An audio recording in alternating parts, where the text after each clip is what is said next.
You are now tuned into Two Drunk Sistas podcast, unscripted and uncensored. Grab yourselves a drink and enjoy. Hey y'all, welcome to Two Drunk Sistas podcast, I'm D. and I'm W, Thanks for tuning in for another episode. and we are drinking some mimosas. Spike. We spike the mimosas. This is W's infamous mimosas that I think she should sell a bottle of. Cheers. Oh, bitch, cheers, cheers. Med. Yes. Coming to a fridge near you, maybe. To a fridge near you. I like that. All right, guys. So we're here to talk about the Netflix horror. Is it horror? The Netflix horror movie, Umma. So it's about a woman's quiet life on an American farm takes a terrifying turn when the remains of her estranged mother arrive from Korea. So Sandra Oh is in this. If you don't know who Sandra Oh is, she played in, what's that hospital show? Grey's Anatomy. Grey's Anatomy. And she also is an executive producer for this as well. And Eli Rothschild. Eli Roth. I was like, wait, what? I didn't see his name. Incorrect. What's it's Sam Raimi? Sam Raimi, yes. Yeah. I get them confused with... You do? Yes. How interesting. Isn't Eli Roth does horror too? Yeah, but I feel like he's more along the side of... Not their faces, just like their names. No, not their faces, but I'm just saying, like, I feel the names intertwined for me. He does. Because, you know, when I think about Eli Roth movies, I feel like it's different than what the kind of movies that Sam Raimi... I feel like Sam Raimi is more supernatural-esque. Uh-huh. And Eli Roth is more, humans can really do this shit. Like the Human Centipede? Ew. Like Hostel. Have you guys seen Hostel? Oh yeah, Hostel. Yeah. And I can't think of. I know he's done others. So there's no like supernatural thing. It's just humans on humans crime. Right. And like I'm not The Purge. Right. So I'm not gonna box Eli. The only movies that I know that he's been a part of, and I'm sure there's a plethora, but Hostel is what I know him for. Okay. And the Cabin in the Woods. It was the other one, Cabin Fever or some shit where they had the shit on them. Where they had the shit on them. Where they had like sores or something. They had these contagious I think it's sores called Cabin Fever. So yeah. Fever. I don't know. Something like that. Cabin in the Woods? No, Cabin in the Woods is where the giants. Oh, the giants. The gods. The gods came down and asked for the sacrifice. We're digressing so far. Different. Oh yeah, we are. Whatever. Sorry. But I think that's Sam both Raimi. of them. Yeah, played different. Different. Correct. Mm-hmm. Correct. Okay. Sorry. Sam Raimi produced this as well. So, welcome to... I fell asleep on this one. Nice. I'm sorry. For real. I'm getting old. You didn't know what it is? Yeah. I don't know. It's either that or just the movie was boring. It wasn't... So, it's not that it was boring. Yeah. It was boring. Okay, so let me tell you. Let D talk about like why. Okay, listen. This movie, I would have been okay if it was a short. Okay, so like under an hour. Yes. Okay. I could have did with a 45-minute movie. I just feel like it was drawn out. Like a lot of things could have been chopped and screwed. But I fell asleep. I don't know if I have to contribute to W's cocktail mix. That just sometimes do the 1, 2 booyaka. It just do it on you. Or I.E. For example. I'm sorry, y'all. But yeah, this movie, it moves slow for me. Because I guess I kind of like already knew the issue, the haunting, why it was the haunting and everything. And it was just like, pay your respects. If you don't pay your respects, this shit happens. Yeah, so, because it wasn't that long either, but I do agree with D. It could have been under an hour. I think we would have been satisfied if it was under an hour. Yeah, it wasn't a bad bit. Although it was not a bad movie at all. It wasn't a bad movie. Yeah, and if you, what I took from it was what you said is just, this is a woman who just kind of turned her back on her whole culture. Yeah.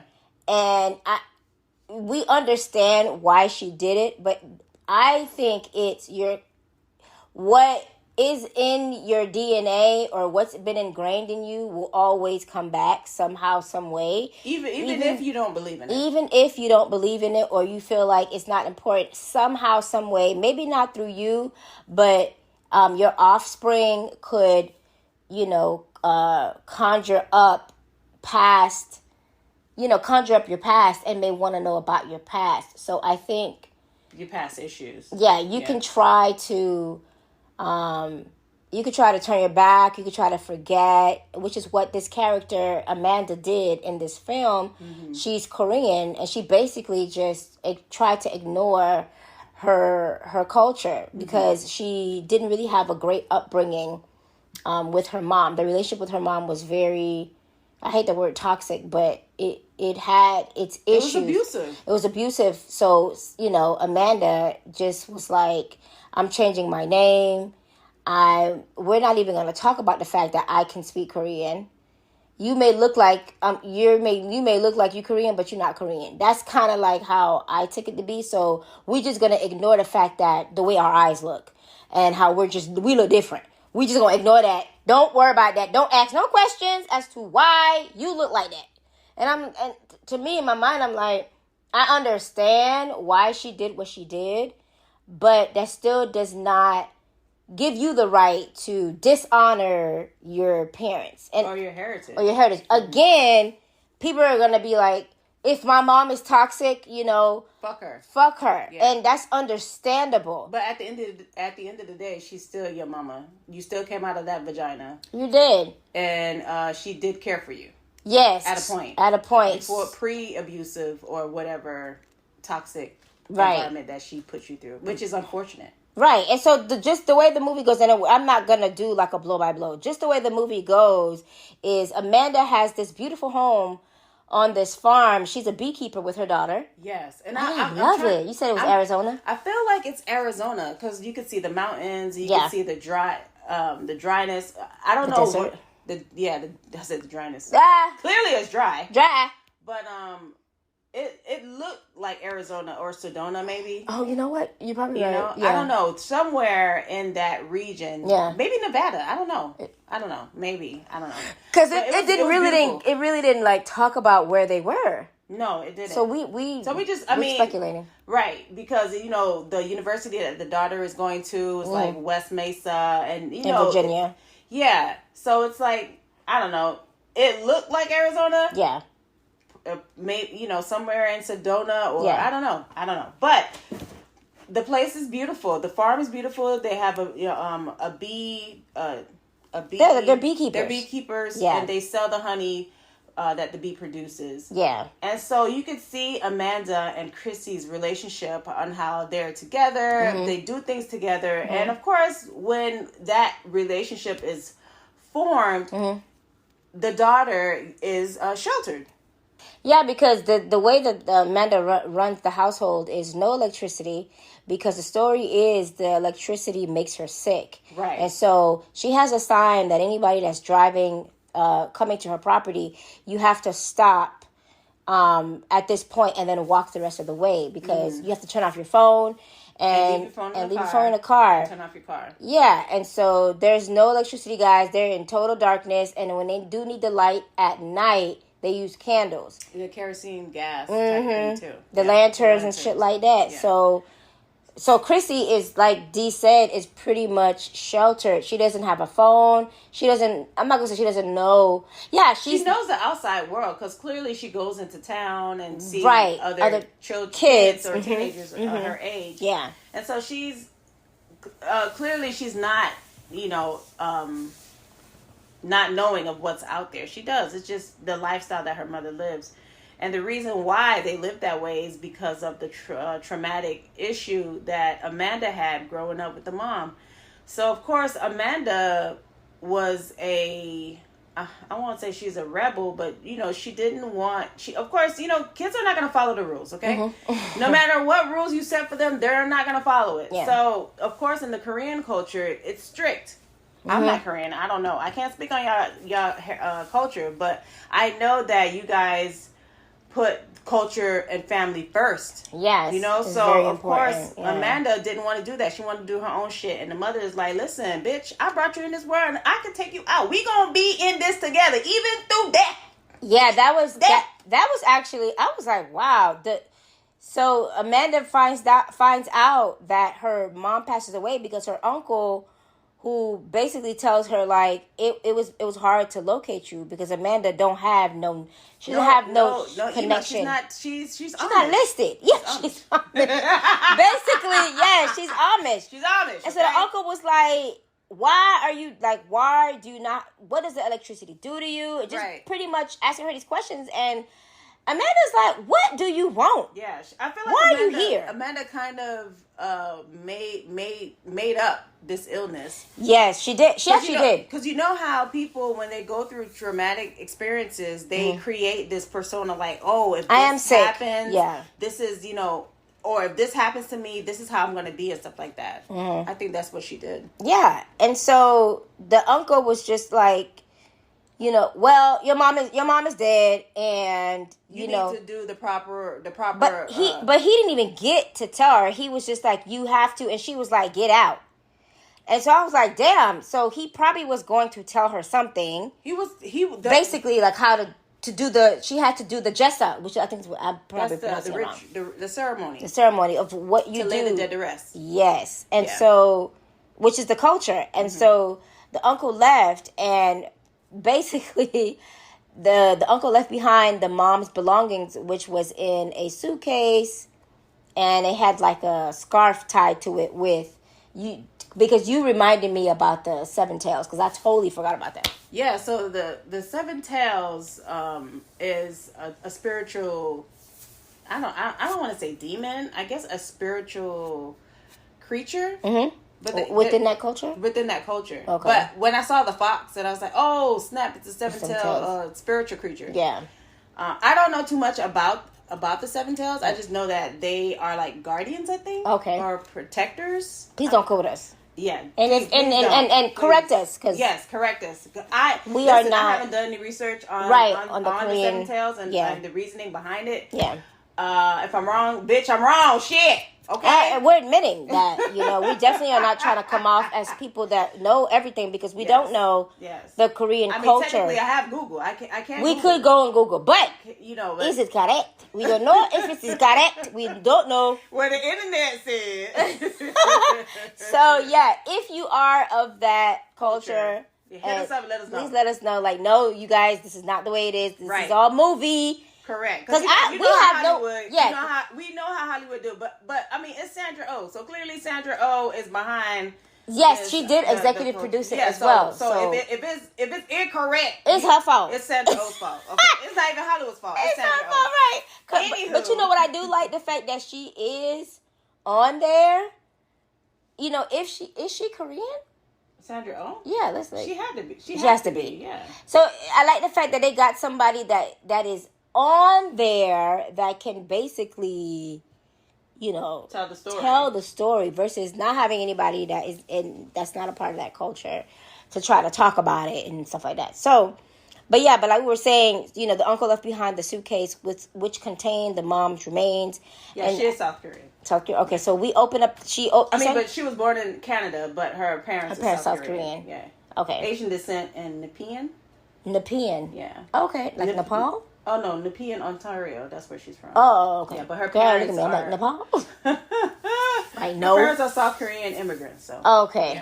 Yeah. So Sandra Oh ends up opening up the suitcase in the film, and we see like a mask, and I think Dee was like, "That's her remains," and she basically kind of hid her mom's stuff in some kind of basement or outside. Yeah. It's like a storm shelter. Yeah, and I'm just like, in my head, I'm like, oh. The disrespect. Are you not going to lay your mom to rest? I don't understand that. So that's what the uncle was telling her. You know how your mom is. So he did tell her that. You have to lay her to rest. Do the jessa. Do what you need to do. Right. And she was like, I ain't doing shit. Get out of my house is what she said. And he was like, well, you know how your mama is. And she always get what she wants. Yep. So that But she was being haunted before that. She She was being haunted. Because the mom had already passed. Yeah. Because the mom passed already. Before the remains got to the house. The mom was already haunting her. Yeah. So the thing is like, okay, if your uncle is telling you that, and you've already been getting visits from Umma, why would you ignore and just not do the ritual? And one thing she tells her daughter is, I don't believe in that stuff. You cannot not believe in it. That's your business. But it is what it is. You cannot ignore. It's there. Just like the air that you breathe. It's there. You can't see the air, but bitch, you breathing it. You breathing it, right? Right. It's so there. It be, when people say things like that, I'm just like, so just because you feel like it's not true to you, that means it's not. No, I'm sorry. Real. It doesn't work that way. It does not work that way. So yeah. Yeah. Correct. So, of course, throughout the whole movie, the daughter wants her own life. Like, I already see the attachment to Sandra, the daughter. It's like, you gotta let the daughter go, man. Because the daughter ain't trying to be a beekeeper. Like, that's not her life, you know? So, of course, the daughter was trying to go to another college. And her mom find out. And, you know, the mom is pissed. And during this time that she's pissed, she's being haunted by Umma.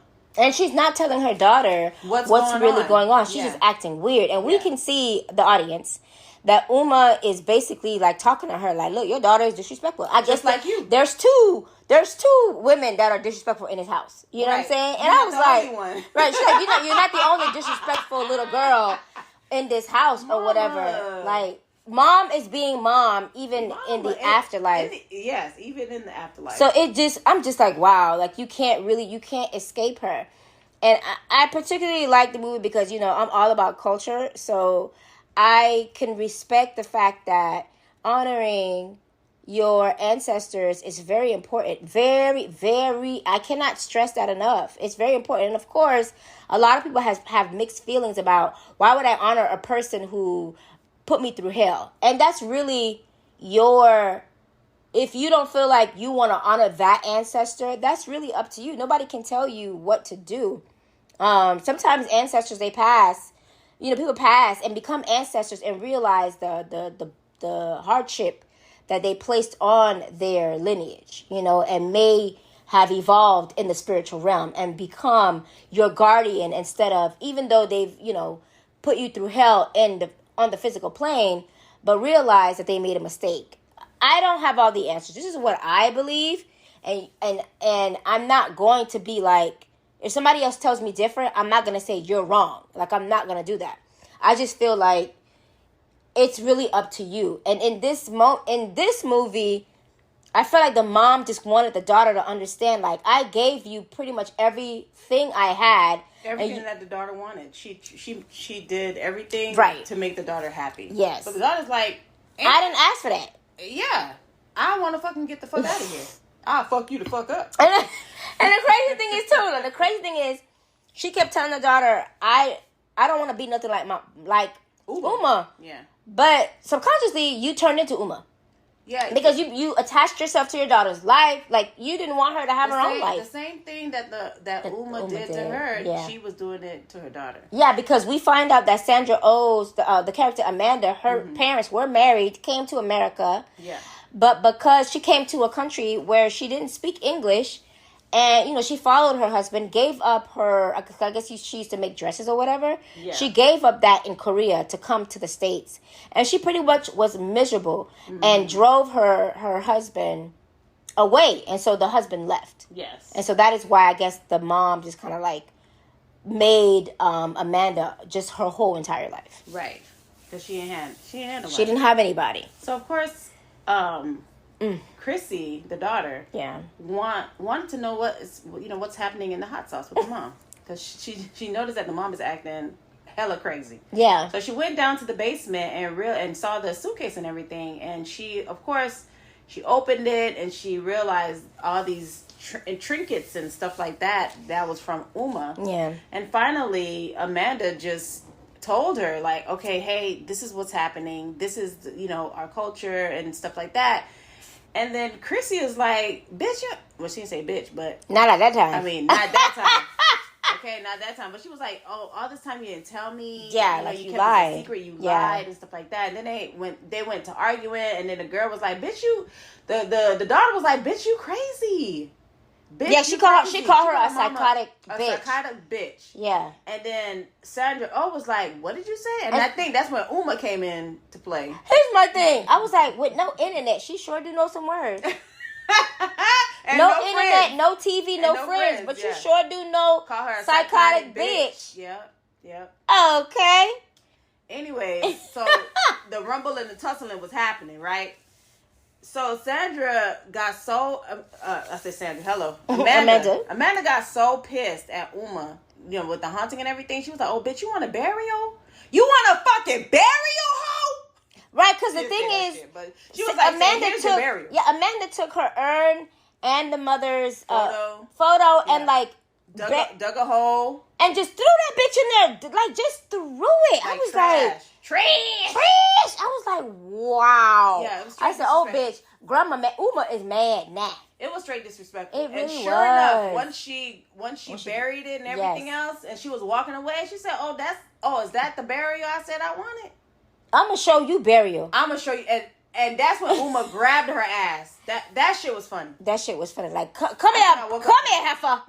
Like, I'm dragging you so that you understand. And so she covers Amanda's face with some kind of, I guess, a piece. Like the piece that Umma was wearing. Yes. That she created. Whatever Umma was wearing, I forgot what they call it. What? Tried to suffocate her. Yeah, she tried to suffocate her. And drag me to hell. And basically told Amanda, like, she needs a mother like me. You know what I'm saying? Like, let me in. Let me in. The discipline. And so basically, she infused herself within. Yeah, Umma. Umma came in town, okay? Umma came to Amanda's town and became Amanda. I mean, she put the whole garb on. Everything. Made her hair like how Umma's hair is. And did a shrine. Yes, did the shrine with the urn and Umma food. Umma's like, we about to do I'm going to show you how to do it right. Yes, I'm going to show you how to fucking You ain't do it right. And then that's when the daughter came home, Chrissy came home, and she realized that the bed was neat. The bed was like... it was clean. It was clean, yeah. And then she goes down and she see the mom in her and Umma's garb, and she you see Umma's urn and the photo and everything with the offerings and stuff, and she's telling the daughter, like, this is what you do to honor the ancestors and stuff like that. And then the daughter's like, "Bitch, I thought you said you didn't believe in this shit." Right. And so she tells the daughter, Chrissy, like, kneel or like. Kneel before your God. Kneel and show respect. And Chrissy like, "I ain't doing shit. I ain't doing shit, bitch. I ain't doing a motherfucking thing." So they tussle and bustle, and eventually, Umma or Amanda, Chrissy like tells her mom, like, "Mom, it's me. Remember, right? Because this is Umma at this point. This Umma. You told me stories to help me sleep because of the nightmares. Blah blah blah. Like." All this to kind of bring her back. And that's when Amanda comes to and realizes that she has the whole garb on. And Amanda, like, rips the garb. Like, she's like, "Hell no," and takes it off. Yeah. Because I guess at this point she realizes that Umma took over. Mm-hmm. And so while she's doing that, Umma pulls her, like, she pulls her, like, down under. They went down under to Australia. Wherever Amanda buried the Umma was where Umma dragged her ass. Yeah. And so it's almost like she went down under. She went to the underworld. Yeah. And we see she's in this space and having a conversation Amanda with Umma. Amanda tells Umma, "I'm not afraid. Show yourself." Basically, like, let's talk. Yeah. And so she sees Umma sitting down, and Umma just explains to her, like, "I've been waiting for you. You left me alone, and you don't understand the pain that I endured taking care of you and all this stuff. And, Amanda just tells her, I know what you went through. I know you came to this country. You came to the States when you didn't even speak the language. You gave up your life to follow your husband. You couldn't even call for help. Right, and you didn't know the language. Yeah, and so the mom, so you can see the mom, Umma, is just in tears. Yeah.